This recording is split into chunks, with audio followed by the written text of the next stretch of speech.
Hello all, Mike here again as my usual talk about habits, and today we're going to talk about starting with the small things first. Now when we start a new program or have an idea of something we want to change, we usually think in grandiose ideas, right? I want to be fit, I want to be able to run a marathon, I want to have a clean kitchen, I want to make more money, all these things that we have in our mind that we want to be able to do, and we think it's just habits. If it's just habits, then I'll create all these habits and I'll be wealthy, or I'll be healthy, or I'll be have a clean kitchen, I'll have a clean house, I'll have a great car, all these great things, right? Unfortunately, it doesn't usually work that way.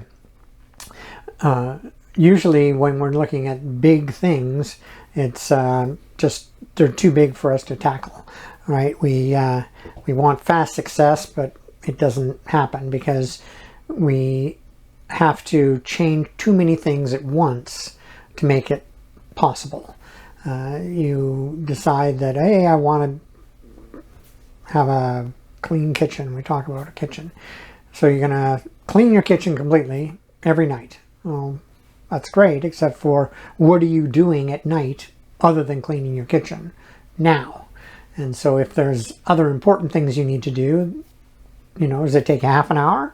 Well, if it takes you half an hour and you weren't doing it before, then where are you going to find the half hour?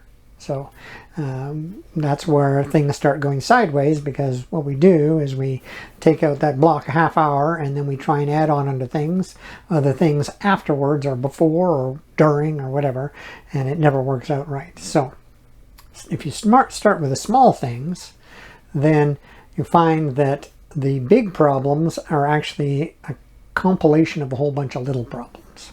And that's what we want to deal with today, is understanding that if you have the habit of looking at the smallest possible thing you can actually fix and do that, rather than trying to look at the big thing and change all those little things all at once, you have a much higher chance of succeeding on the small things and then making those habits and developing them from there, and eventually you'll solve the big problem.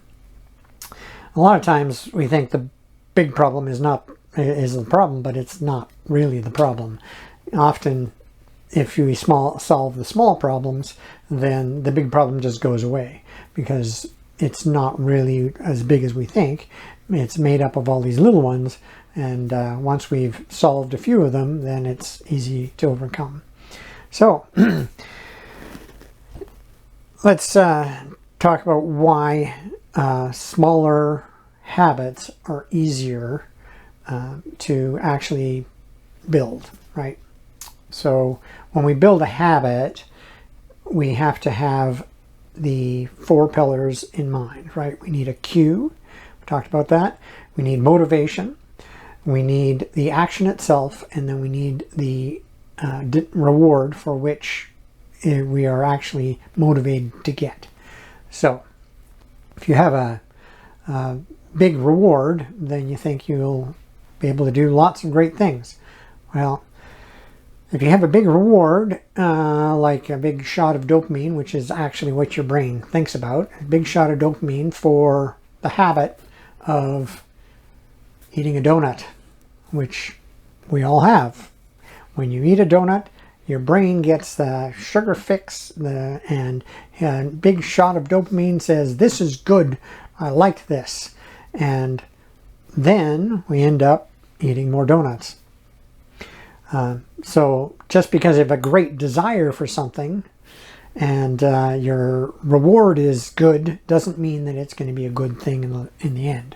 So when we think about your tiny little habit that you want to develop, we talked about the kitchen, you want to have a clean kitchen. Great. So your reward is you don't have to worry about it in the morning. You know where everything is. You're not worried about having to scrape your plates 2 days after they've been sitting in the sink. It's a lot easier. But you can't do it all at once. So let's break it down into little habits. So let's say the first thing you're going to do is you're going to wash your mug. That's it. Just when you're done with your coffee mug, you run it under the sink, you turn the hot water on, you swish it out, you put it in the drain tray. Or if you have a dishwasher, it's even easier, stick it in the dishwasher and you're done, right? So that way your mug is always clean. You always have a mug, and that's your reward. You always know where it is. It's going to be in the cupboard or in the dishwasher clean, so you don't have to worry about it. So you get a habit of doing that, then the problem of looking for your mug is solved. The problem of not having mugs all over the kitchen is solved, and your kitchen is a little cleaner.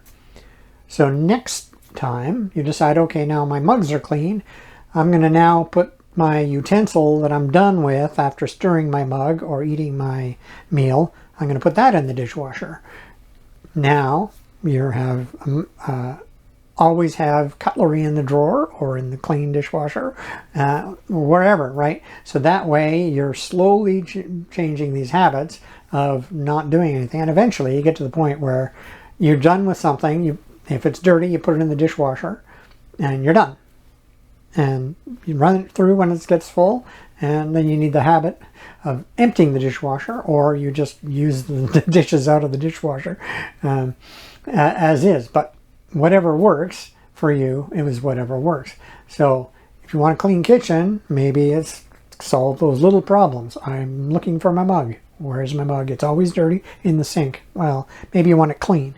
Where's my cutlery? Where are my plates? Why do I have to spend half an hour scraping gunk off my plates instead of just sticking them in the dishwasher, turning it on?